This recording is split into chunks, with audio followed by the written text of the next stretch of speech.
Hi hello welcome to Pearman talks. நாம இப்ப பார்க்க போறது நடந்த சட்டமன்ற பட்ஜெட் கூட்ட தொடர்ல ஏகப்பட்ட விவாதங்கள், ஏகப்பட்ட சண்டை சச்சரவு. இதுல நம்மளுடைய கருத்து என்னன்னு சொல்லி நம்ம பார்க்க போறோம்.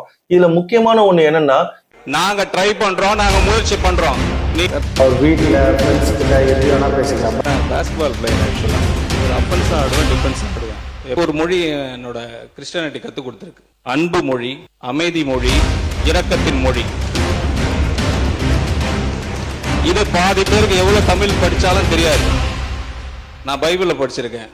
Born Christian. உங்களுக்கு அகைன்ஸ்டா டிஎம்கேல வந்து சொல்லியிருந்தாங்க, அவருடைய பேசுற ஸ்லாங் வந்து முற்றிலும் வேறுபாடா இருக்கு.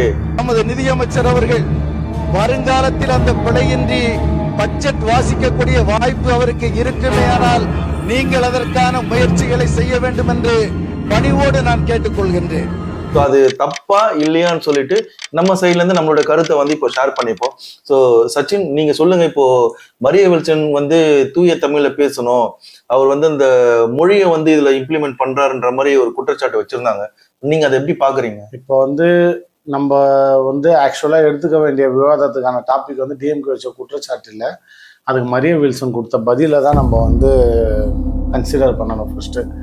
இப்போ வந்து மரிய வில்சன் வந்து என்னோட ஒப்பீனியன் என்னன்னா, அவர் வந்து தமிழ்நாட்டுக்கே ஃபினான்ஸ் மினிஸ்டர். அவர் வந்து அவர் வீட்டில் ஃப்ரெண்ட்ஸ் கிட்ட எப்படி வேணால் பேசிக்கலாம். பட் ஆனால் வந்து ஒரு பட்ஜெட்டை வாசிக்கிற இடத்துல வந்து நம்ம வந்து அது எல்லாருக்கும் புரிகிற மாதிரி பிழை இல்லாமல் பேசணும். தூய தமிழில் பேசணுன்றதை விட பிழை இல்லாமல் பேசணும். அது வந்து எல்லாரும் எதிர்பார்க்குற ஒன்று தான், அதில் எந்த தப்பும் இல்லை. ஏன்னா நீங்கள் வந்து 8 கோடி மக்களுக்கும் பட்ஜெட் வாசிக்கிறீங்க. அப்போ நீங்கள் என்ன சொல்கிறீங்கன்றதை வந்து தமிழ்நாட்டில் உங்கள் டிவி சீரியல் பார்த்த ஜனங்க எல்லாமே இப்போ வந்து சட்டமன்றத்தை லைவை பார்க்க ஆரம்பிச்சிட்டாங்க. ஸோ உங்கள் ஆட்சியில் வந்து நீங்கள் என்னென்ன சொல்ல போறீங்கன்ற மக்கள் வந்து வியந்து கேட்க ஆரம்பிச்சிட்டாங்க. அப்படி இருக்கிற சுச்சுவேஷனில் நீ ஒரு தமிழ்நாட்டுக்கான 8 கோடி மக்களுக்கான பட்ஜெட்டை வாசிக்கிற நீங்கள் பிழை இல்லாமல் அதை வாசிக்கணும். அதில் எந்த தவறுமே இல்லை, அதில் எந்த மாற்று கருத்துமே இல்லை. நீங்கள் டிஎம்கே சார்பாக கொடுத்த ரிக்வெஸ்ட் வந்து ஒன்றும் அவங்க தப்பாக கொடுத்த மாதிரி தெரியல. பட் வந்து ஒன்றுமே இல்லைங்க, என்னோட ஒப்பீனியன் என்ன வாசிக்கணும்னு சொல்கிறப்போ அவர் கரெக்ட். நான் இங்கிலீஷில் தான் படிச்சிருந்தேன், அதுதான் என்னோட லாங்குவேஜ் தான், இப்போ தமிழ் கற்றுன்னு இருக்கேன். ஸோ அதை ஃபியூச்சரில் சரி பண்ணிடுறேன் அப்படின்னு சொன்னதோட அதை விட்டு இருந்திருக்கலாம். அதை தாண்டி வந்து அன்பு மொழி, பண்பு மொழி, நான் வந்து பார்ன் கிறிஸ்டின் அதெல்லாம் சொல்கிறத வந்து அவாய்ட் பண்ணியிருக்கலாம். எப்படி சொல்கிறேன்னா, ஃபுல் ஸ்டாப் வைக்கிற இடத்துல கம்மா போட்டாலே வந்து உங்களை குறை சொல்கிறதுக்கு வந்து ஒட்டுமொத்த தமிழ்நாட்டில் இருக்க அனைத்து கட்சிகளும் காத்து நிற்கிறப்போ நீங்கள் வந்து நான் பார்ன் கிறிஸ்டின், எனக்கு வந்து அன்பு மொழி கற்றுக் கொடுத்துருக்குது, தமிழ் மொழியால் கிடைக்காதது கூட எனக்கு வந்து என் கிறிஸ்துவத்தால் நான் அந்த பண்பெல்லாம் கற்றுருக்கேன் அப்படின்லாம் சொல்கிறீங்க. நீங்கள் பண்பானவர், நேர்மையானவர், யாராக வேணா இருங்க. அதெல்லாம் வந்து உங்கள் ஃபேமிலிக்கு, உங்கள் ஃப்ரெண்ட்ஸுக்கு, அவங்களுக்கு தான் முக்கியம். ஸோ 8 கோடி மக்களுக்கு வந்து நீங்கள் ஃபினான்ஸ் மினிஸ்டர், நீங்கள் வந்து ஒரு ஸ்ட்ரிக்டான ஒருத்தராக தான் இருக்கணும். நீங்கள் சொல்கிற ஒவ்வொரு வார்த்தையும் வந்து அது வந்து உங்களை தனிப்பட்ட நபரை மட்டும் சாராது, உங்கள் கட்சியோட வார்த்தைகள், தமிழ்நாட்டோட மொத்த வார்த்தைக்கும் அது பொருத்தமான வார்த்தை. ஸோ நீங்கள் தூய தமிழில், சங்க கால தமிழ் அதில் தான் வந்து பேசணும், இலக்கிய தமிழில் தான் பேசணும், அப்படி அந்த அவசியமே இல்லை. இப்போ தமிழக முதல்வர் விஜய் இருக்கார்ல, இப்போ அவர் என்ன இலக்கிய தமிழ்ல பேசுறாரு? என்ன நடைமுறை தமிழ் அதை தானே பேசுறாரு. நீங்கள் என்ன கன்வே பண்ண வரீங்கன்றத கேட்குறவங்களுக்கு புரியணும், அவ்வளோதான். பிழை. ஏன்னா இப்போ இவங்க பேசுனதை வச்சு இப்போ அதுக்கு அர்த்தத்துலேருந்து பார்த்தீங்கன்னா பிஜேபிலேருந்து டிஎம்கேலேருந்து மதத்தை கொண்டு வராங்க, அப்படி இப்படின்னு இப்போ நெரேட்டிவ் செட் பண்ண ஸ்டார்ட் பண்ணிட்டாங்க. மக்கள் மேலே உங்களுக்கு வந்து ஒரு வெறுப்பை கொண்டு வர்றதுக்கான எல்லா வேலையும் வந்து எதிர்கட்சியில் இருக்கிறவங்க கண்டிப்பாக பார்ப்பாங்க. இன்னும் கொஞ்சம் நம்ம இன்னைக்கு பேசுகிறோம், இதுக்கப்புறம் பார்த்தீங்கன்னா இதுக்கான நெரேட்டிவ் ஆல்ரெடி செட் பண்ண ஆரம்பிச்சிட்டாங்க. ஆளுமன்றத்தில் மதத்தை கொண்டு வந்தாரு, இன்னும் என்னென்னவோ பேசுவாங்க. ஸோ அவங்களுக்கு அப்படி பேசுறதுக்கு ஒரு ஆப்ஷனே கொடுக்காத மாதிரி நீங்கள் நடக்கணும். ஏன்னா முன்னாள் முதலமைச்சர் ஜெயலலிதா சொல்லுவாங்க, எனக்கு கண்ணு கட்டின தூரம் வரைக்கும் எதிரியே இல்லைன்ட்டு. உங்களை சுற்றி இருக்கிற எல்லாருமே எதிரியாக தான் நீங்கள் வச்சுன்னு ஒரு ஆட்சியை நடத்துகிறப்போ நம்ம பேசுகிற ஒரு வார்த்தையும் பார்த்து கேர்ஃபுல்லாக பேசணும். ஓகே. ஸோ அவர் ஆல்ரெடி ஒரு பேஸ்கெட் பால் பிளேயர். ஸோ எனக்கு எப்படி டிஃபென்ஸ் பண்ண தெரியும், எப்படி வந்து அஃபென்ஸாக பண்ண தெரியும்ன்ற சொல்லியிருக்காங்க.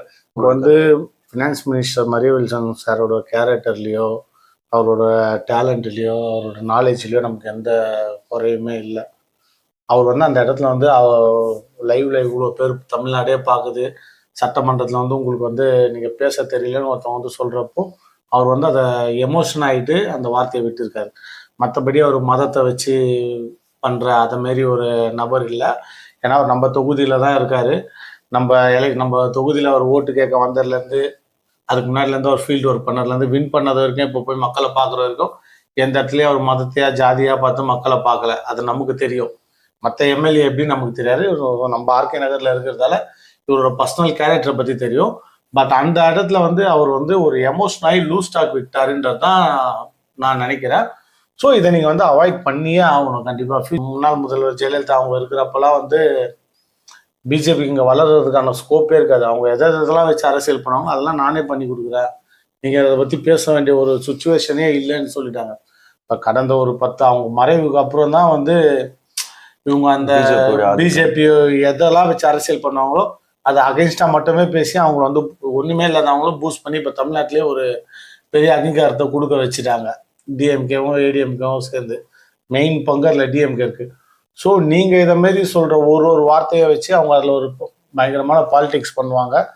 ஸோ நீங்கள் வந்து உங்களை எதிர்க்கிறவங்களுக்கு உங்களை குறை சொல்கிறதுக்கு வாய்ப்பே கொடுக்காத மாதிரி ஒரு ஆட்சியை பண்ண வேண்டிய சுச்சுவேஷனில் நீங்கள் இருக்கிறீங்க.